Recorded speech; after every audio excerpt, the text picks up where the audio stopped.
Capítulo 2. Las herramientas. Lucas capítulo 5, versículo 2. Entonces vio 2 barcas que los pescadores habían dejado en la playa mientras lavaban las redes. Al pensar en la mirada del Señor en este verso, lo primero que pasa por mi cabeza es que quizás Él estaba buscando algo con lo cual apoyar su enseñanza. Quizás una herramienta didáctica, visual o algo así, para poder ilustrar sus palabras y hacer de ese modo más comprensible la lección tan importante que estaban a punto de recibir sus discípulos. Pero una mirada más detenida al texto me hace observar y reflexionar en aquellas cosas que Jesús pudo estar viendo en la multitud, y particularmente en sus discípulos. Cosas imprescindibles para que un jovencito o cualquier ser humano pueda tener interés en aprender. Y me refiero particularmente a la motivación. Demasiados maestros, educadores y sobre todo padres nos quebramos la cabeza para responder este difícil interrogante. ¿Cómo podemos motivar a nuestros adolescentes? ¿Qué podemos hacer para que un jovencito o una jovencita estén interesados en aprender tal o cual cosa? Casi estoy seguro, repito, a juzgar por las circunstancias de derrota, incertidumbre y quizás hasta la curiosidad por parte de la multitud, que el Señor lo que vio fue una oportunidad de oro, la que, como maestro extraordinario que era, no dejaría pasar. Hoy nosotros necesitamos aprender a considerar las oportunidades y a hacer también de ellas nuestro mejor aliado a la hora de desarrollar a nuestros jovencitos. Fue el sabio Salomón quien escribió: «Me volví y vi debajo del sol que ni es de los ligeros la carrera, ni la guerra de los fuertes, ni aun de los sabios el pan, ni de los prudentes las riquezas, ni de los elocuentes el favor, sino que tiempo y ocasión acontecen a todos». Eclesiastés capítulo 9, versículo 11. Todos somos conscientes de lo valioso que es el tiempo. De allí el popular refrán: el tiempo es dinero. Sin embargo, si somos sinceros, pocos lo aprovechamos como deberíamos. ¿O acaso, quién no ha sufrido alguna vez el dolor de dejar pasar el tiempo y de perder así ese recurso literalmente vital para el cumplimiento de cualquier meta en la vida? Bueno, pues no menos valioso que esto a lo que Salomón hace referencia en este verso como ocasión. Claro, las oportunidades. El tiempo hace referencia a la cantidad de minutos y segundos que tiene una hora. Pero las oportunidades son únicas y a menudo se presentan una sola vez en la vida. Hoy, igual que ayer, estoy haciendo uso del tiempo, de minutos, segundos, horas, etc. Pero aunque me lo proponga, las oportunidades que tuve ayer, esas probablemente ya no vuelvan nunca más. Es por esta razón que Salomón dice que la guerra o la carrera no la gana el más valiente o el más veloz, sino aquel que sabe aprovechar sus oportunidades. ¡Qué gran verdad!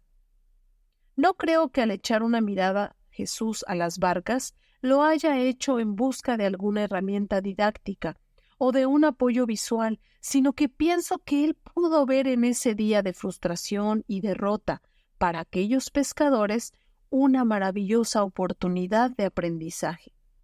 Nunca está el ser humano más abierto y necesitado de enseñanza como después de una derrota o un descalabro.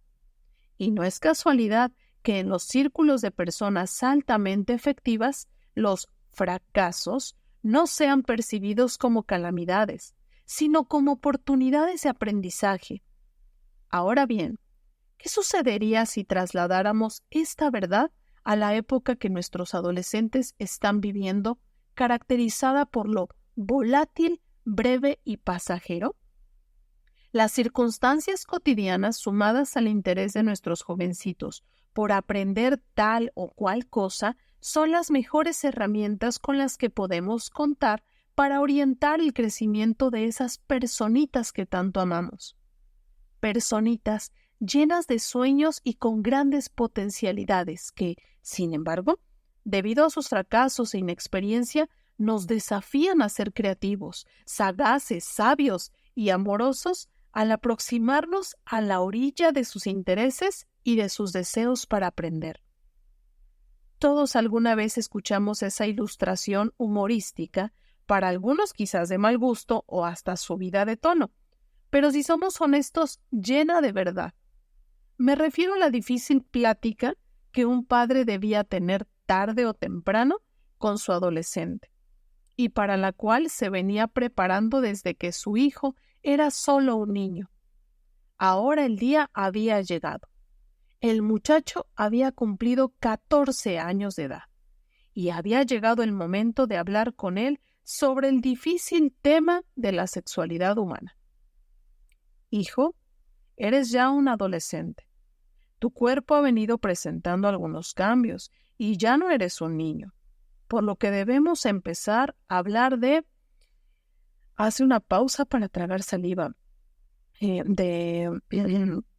Aclara su garganta y su hijo detecta la incomodidad que su padre siente al abordar ese misterioso tema que, para entonces, ya le intriga conocer. Sí, papá, te escucho.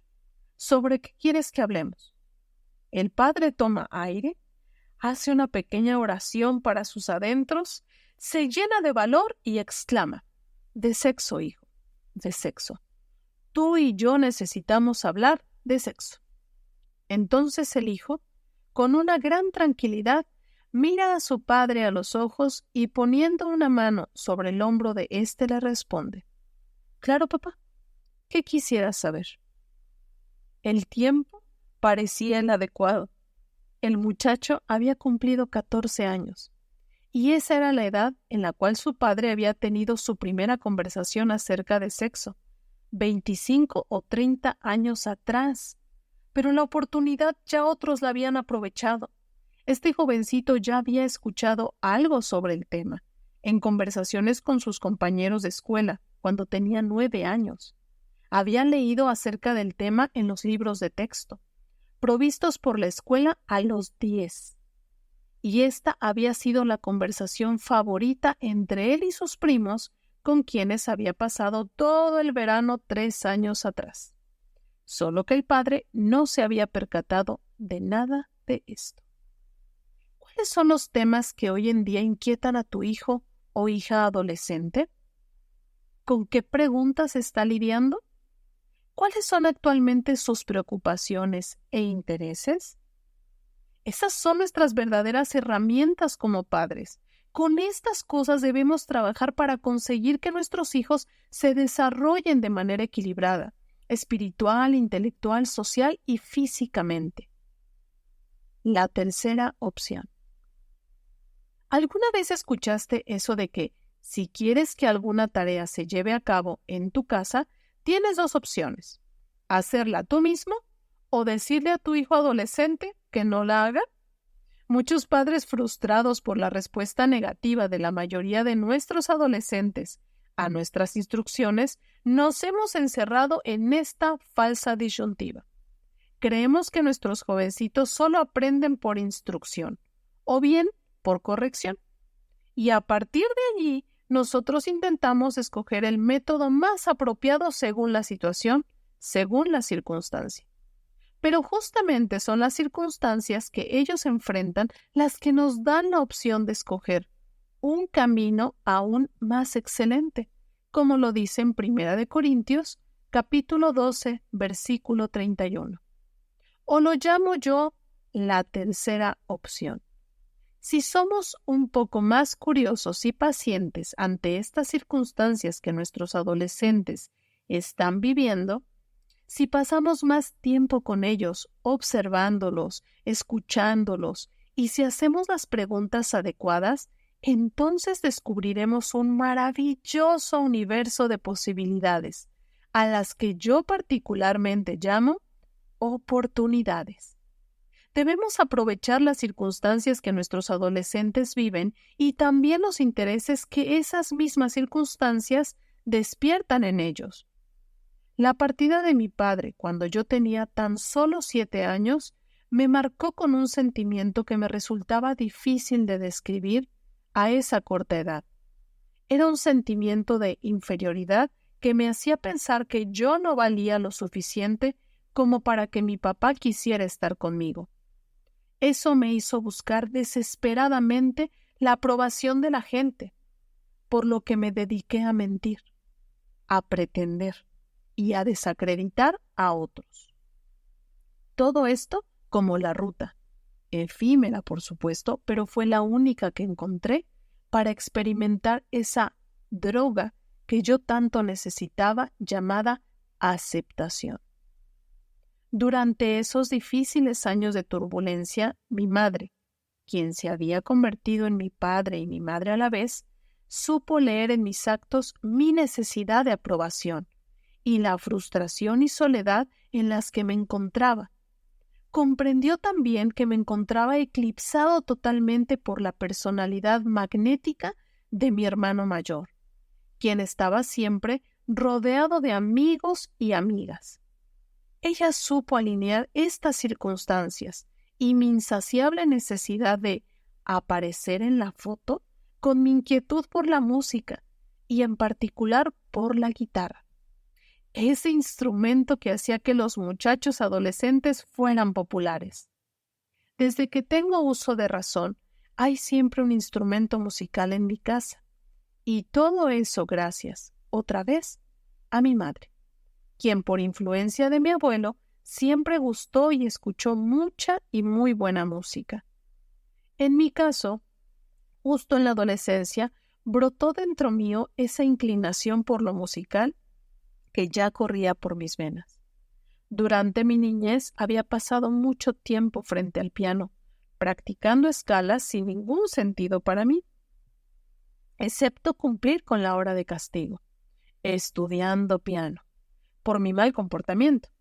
Pero con la guitarra fue diferente. Ella era un instrumento no solamente musical, sino social, ya que aquellos que la tocaban gozaban de la admiración de todos sus amigos. Eso es lo que yo quiero, le dije a mi madre cuando me preguntó qué quería para mi regalo de cumpleaños número 11. Una guitarra, mamá, quiero una guitarra. Mi mamita ahorró, me llevó al centro de la Ciudad de México y me compró la guitarra más bonita y con mejor sentido que ella pudo escoger para mí.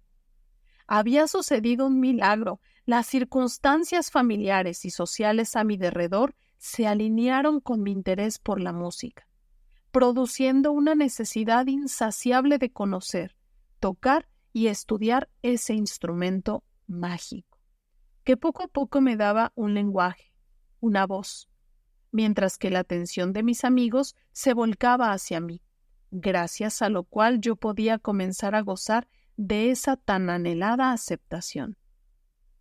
Un tiempo más adelante, las circunstancias en mi familia se recrudecieron y mi interés por el bachillerato venía en franca picada.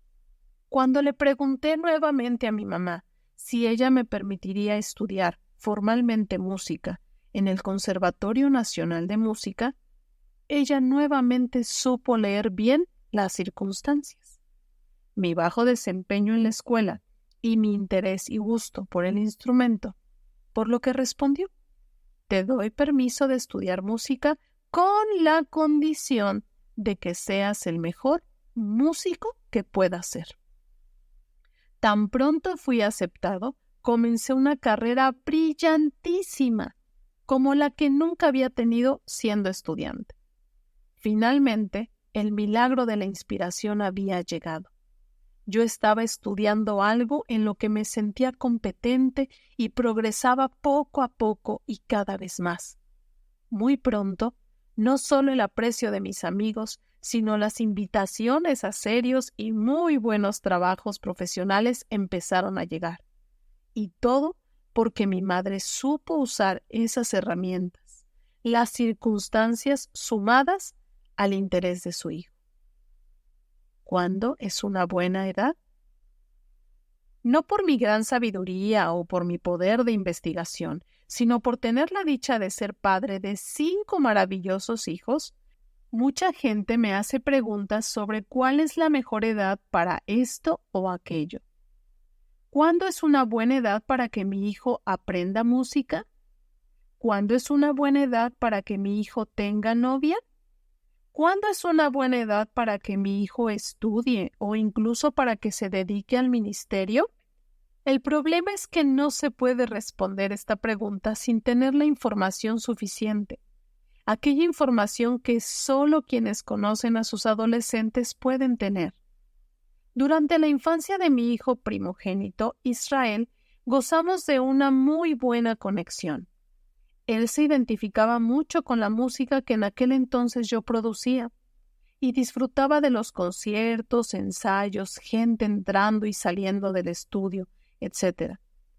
Luego, debido a varios emprendimientos, así como a cambios de ciudad y hasta de país, no solo Israel, sino toda la familia sufrió en diferente medida. Justo un día después de que Israel cumpliera los 16 años de edad, nos mudamos a la ciudad de Chicago. Esto le impactó a él de una manera muy especial, ya que en una edad de mucha exigencia académica, él tendría que lidiar no solo con sus estudios, sino con la cultura de otro país y además con un nuevo idioma.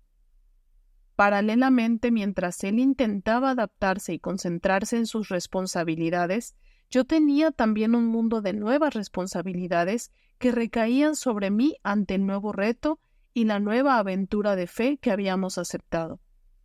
Durante esos años compartíamos la mesa, las alegrías y las tristezas. Pero, a decir verdad, aunque yo me conectaba con mis otros 4 hijos a diferentes niveles, sin embargo, por alguna razón Israel y yo permanecíamos desconectados por mucho tiempo. Perdí la pista de sus gustos musicales y no me percaté de que él se estaba convirtiendo poco a poco en un lector y pensador destacado. Se rodeó de buenos amigos, quienes fueron una muy buena influencia para él durante esos años, gracias a Dios. Y a los 17 años de edad, como regalo de graduación del bachillerato, en lugar de comprarse un automóvil para moverse hacia su nueva escuela, prefirió usar ese dinero para producir su primer disco titulado Mi ciudad anhelada, en el cual, aparte de arreglar él toda la música, tocó también todos los instrumentos. Ese fue un disco que viajó muy lejos e inspiró a muchas más personas de las que nadie en la familia pudo haberse imaginado. Nuevamente las circunstancias, sumadas al interés de ese jovencito, hacían la diferencia, convirtiéndose en una gran oportunidad de crecimiento y desarrollo para él. ¿Cuál fue la edad adecuada para convertirse en músico? No hubo una edad adecuada.